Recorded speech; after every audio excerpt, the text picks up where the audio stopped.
అందరికి నమస్తే అండి. సాక్షిలో వచ్చిన కామెడీ మాట ఈరోజు. ఇక్కడ ఫోటో పెడుతున్నాను చూడండి. చదివి వినిపిస్తా. కొలువు తీరిన కొత్త సభ. సీఎం సహా మంత్రులు, ఎమ్మెల్యేల ప్రమాణ స్వీకారం. తొలి రోజే ప్రతిపక్ష నేత వైఎస్ జగన్ అగౌరవపరిచిన ప్రభుత్వం. ప్రతిపక్ష నేత అంట. వీళ్ళకి తగిలించేసుకున్నారు. ఏ విధంగా అయ్యాడు ప్రతిపక్ష నేత? ఎలా? సంఖ్యాబలం ఉండాలి కదా మనకి. అవునా? 18 ఎమ్మెల్యేలు గెలవాలి కదా. లేదు, మనకు వచ్చినాయి 11. ప్రతిపక్ష హోదా ఉండాలంటే రావాల్సింది 18 పైన ఉంటే ప్రతిపక్ష నేత అంటారు. మనకి లింగమని వచ్చినాయి 11కి ప్రతిపక్ష నేత అయిపోతాడా? ఏ విధంగా అయిపోతాడు? నేను చంద్రబాబు నాయుడు గారు తప్పని చేశారు. అసలు ఆల్ఫాబెటిక్ ప్రకారం లాస్ట్లో వచ్చిందని ప్రమాణ స్వీకారం చేసే అవకాశం లాస్ట్లో ఇవ్వాల్సింది.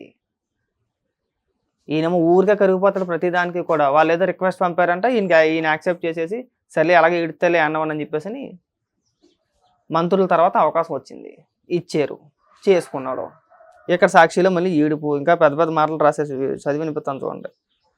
సీఎం తర్వాత విపక్ష నేత ప్రమాణ స్వీకారం చేయడం సభా సాంప్రదాయం.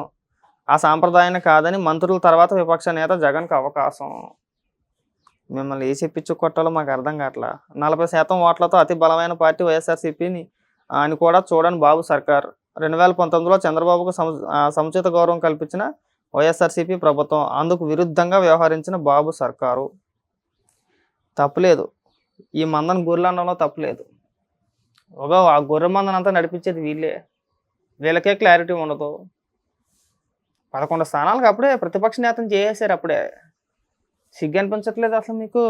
నిశానిగాళ్ళు ఎక్కువ, ఈ ఏలుముద్రగాళ్ళు అంటాం కదా మనం, వాళ్ళు ఎక్కువ. ఆ వైఎస్ఆర్సీపీ పార్టీ కార్యకర్తలు అంతే, వీళ్ళు అంతే. ఈ క్లిప్పింగ్ తీసుకొని సోషల్ మీడియాలో తెగ తిప్పేస్తున్నారు. జగన్మోహన్ రెడ్డికి ఘోర అవమానం. తొలి రోజే అవమానించిన చంద్రబాబు నాయుడు గారి ప్రభుత్వం. ఇంకా గౌరవించారా బాబు, అగౌరవపరచలా.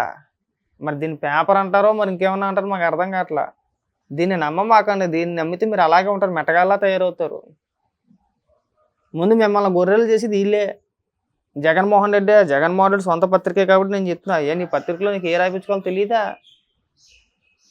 కొంచెం కూడా సిగ్గు అనిపించట్లేదు జగన్మోహన్ రెడ్డి నీకు? ఎక్కడ నేను అగౌరవపరిచారా నేను అసలు సభలో? అవునా? సిగ్గు అనిపించట్లేదు అసలు. ఇలాంటి వార్తలు రాయడానికి కూడా సిగ్గు ఉండాలా. ఆ గొర్రెగాళ్ళు ఎవరైతే ఉన్నారో వాళ్ళకు కూడా చెప్తున్నా ఏంటంటే, ఒరే ప్రతిపక్ష నేతకి ఆ హోదా రావాలంటే 18 ఎమ్మెల్యేలు గెలవాలరా. 18 మంది గెలవాలి ఎమ్మెల్యేలు. ఇలాంటి చిన్ని విషయాలు, అందరికీ తెలిసిన విషయాలు కూడా మీరు చెప్పించుకోమాకండి. సాక్షులు అన్ని అబద్ధాలు రాస్తారు అనడానికి ఇదో నిదర్శనం అన్నమాట. వాడు మిమ్మల్ని అందరిని గొర్రెలు చేస్తున్నాడు. జగన్మోహన్ రెడ్డి కుటుంబ సభ్యులు కలిసి మిమ్మల్ని గొర్రెలు చేస్తున్నారా.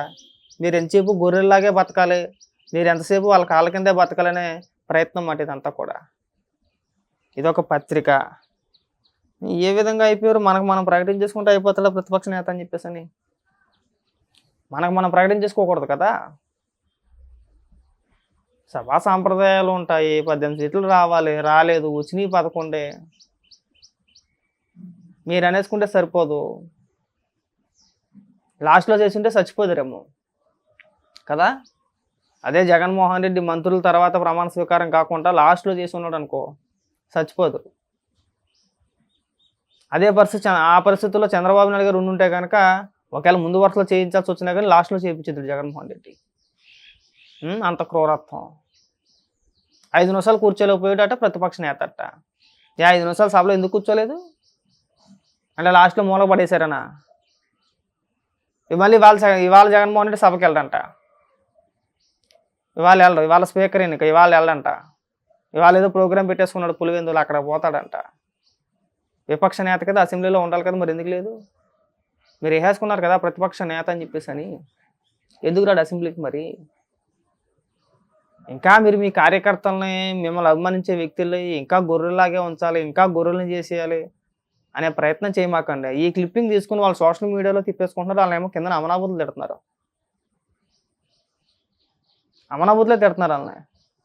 మరి పనికిమాలి లేదన్నారా? అలా కాదురా మ్యాటరు. వాళ్ళు ఏదో రాస్తే రాసేయాలి, మీకన్నా తెలివితేట ఉండాలి కదా. 11 స్థానాలకి ప్రతిపక్ష నేత ఎట్ట అయిపోతాడరా? సాక్షి ఊడంటే రాసుకున్న వాళ్ళు అనుకోవచ్చు. పోనీ మీ బుద్ధి ఏమైంది? మీకు ఆ మాత్రం తెలియదు, ఆ మాత్రం చదువుకోలేదా? ఈ నిశానిగాళ్ళందరూ వైఎస్ఆర్సీపీ పార్టీలోనే ఉంటారేమో అని మిమ్మల్ని తిడుతున్నారు, ప్రాణాలను తిడుతున్నారు అక్కడ.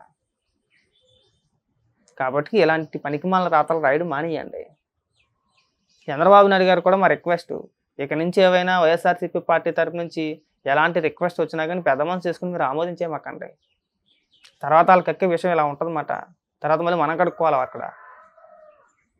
మనం అడుక్కునేది వాళ్ళే మనల్ని. నా కారు లోపల పంపించండి, మంత్రుల తర్వాత నాకు ప్రమాణ స్వీకారం చేసే అవకాశం మాకు కల్పించండి అని అడుక్కునేది వాళ్ళే. వాళ్ళకి బయట చేసే ప్రచారం ఈ విధంగా ఉంటాయి. తర్వాత మళ్ళీ కౌంటర్గా మనం మాట్లాడాలి ఇక్కడ. మనం కడుక్కోవాలి అవన్నీ కూడా. సింపతి మాట, ఎంతసేపు సింపతియే. ఆ ఏడు మొక్క పెట్టుకుని తిరిగేస్తాడు అటు ఇటు అటు ఇటు అటు ఇటు కాకిలాగా. నిన్నమొన్నటిదాకా శవాల దగ్గరికి వెళ్ళినా కానీ పక్కపక్కన విషువుడు పల్లీకులు ఇచ్చి, ఇవాళ అసెంబ్లీలో ప్రమాణ స్వీకారం చేస్తానికి ఏడుతున్నాడు. అంటే సంతోషానికి బాధకి తేడా తెలియదా? లేదంటే ఎక్కడ నవ్వాలి ఎక్కడ ఏడవాలి అనే దానికి తేడా తెలియదా? లేదంటే ఆ మనస్తత్వమే అంతా? లేదంటే అసెంబ్లీలో ఏడు మొక్క వేసుకుని వచ్చేస్తే పాపం చూసే వాళ్ళందరూ పాపమమ్మ జగన్మోహన్ రెడ్డి నిన్నమొన్నటిదాకా 151 స్థానాలతో ముఖ్యమంత్రిగా ఉన్నాడు, 20కి పోయాడు, ఇవాళ 11 స్థానాలకు వచ్చేసరి పాపం ఏడుతున్నాడు బిడ్డ అని చెప్పి జాలి పడతారనా? ఈ మేటతనం తాగలేట జగన్మోహన్ రెడ్డి. ఇలాంటి విష ప్రచారాలు మానే ఇకనైనా కానీ. మానైతే బ్రహ్మాండంగా ఉంటుంది. లేదంటే కనుక నిన్ను నీ కార్యకర్తలను గొర్రెలతో పొలుపుతారు. వీళ్ళకి తలకాయ ఉంది కానీ అందులో కొంచెం కూడా గుజ్జు లేదురా. పూర్తి ఖాళీ డొప్ప అది. ఎవడేం చెప్తే అది, ఎవడేం చెప్తే అదే. జగన్మోహన్ రెడ్డి పట్టిన కుందేలు 3 కాళ్ళు అంటే కాదు 2 అని కూడా అంటారు వీళ్ళు. అన్న ఒక కాలుకి ఎక్స్ట్రా చెప్తున్నామని అది ఏలన్న అంటారు వీళ్ళు. అలాంటి మెట్టగాళ్ళు వీళ్ళు. తెలుసుకుంటారా ఫస్ట్, తర్వాత మనం పెద్ద పెద్ద మాటలు మాట్లాడేచ్చే కానీ తెలుసుకుంటే బ్రహ్మాండంగా ఉంటుంది. జగన్మోహన్ రెడ్డి కూడా రిక్వెస్ట్, సరే నేను అందరిలాగా కూడా ఏదో వాళ్ళ యాజమాన్యం తిట్టే ఉద్దేశం నాకు లేదు. అదే ఈ పార్టీకి వైఎస్ఆర్సీపీ పార్టీ కార్యకర్తలు అయితే ఈనాడు రాసింది అనుకోండి, రామోజీరావు గారిని తిట్టేద్దరు. పాప మహానుభావుడు లేడు కానీ ఆయన గురించి ఇప్పుడు మాట్లాడుకోకూడదు. లేదంటే ఏబిఎన్లో వస్తే ఆంధ్రజ్యోతిలో వస్తేనేమో రాధాకృష్ణ గారిని తిట్టేద్దరు. టీవీ5లో వస్తే బీఆర్ నాయుడు గారిని తిట్టేస్తారు. మరి సాక్షిలో వస్తే ఎవరిని తిట్టాలి? ఎవరి పేరు మీద ఉంది సాక్షి? భారతిరెడ్డి గారి పైన. మీరు ఇంకా పత్రికా యాజమాన్యాలు మనం తిడతామంటే ఆల్రెడీ మీకు ఒక పత్రిక ఉంది, మీకు ఒక టీవీ ఉంది ఇక్కడ. దాని యాజమాన్యం ఎవరో దాని యజమాని ఎవరో కూడా అందరికీ తెలిసిందే. మీరు తిట్టొద్దు తిట్టచ్చొద్దు, రిక్వెస్ట్ అనుకోండి. దాని గురించి ఇప్పుడు మాట్లాడుకోకూడదు. లేదంటే ఏబిఎన్లో వస్తే ఆంధ్రజ్యోతిలో వస్తేనేమో రాధాకృష్ణ గారిని తిట్టిద్దరు. టీవీ5లో వస్తే బీఆర్ నాయుడు గారిని తిట్టేస్తారు. మరి సాక్షిలో వస్తే ఎవరిని తిట్టాలి? ఎవరి పేరు మీద ఉంది సాక్షి? భారతిరెడ్డి గారి పైన. మీరు ఇంకా పత్రికా యాజమాన్యాలు మనం తిడతామంటే ఆల్రెడీ మీకు ఒక పత్రిక ఉంది, మీకు ఒక టీవీ ఉంది ఇక్కడ. దాని యాజమాన్యం ఎవరో దాని యజమాని ఎవరో కూడా అందరికీ తెలిసిందే. మీరు తిట్టొద్దు తిట్టచ్చొద్దు, రిక్వెస్ట్ అనుకోండి.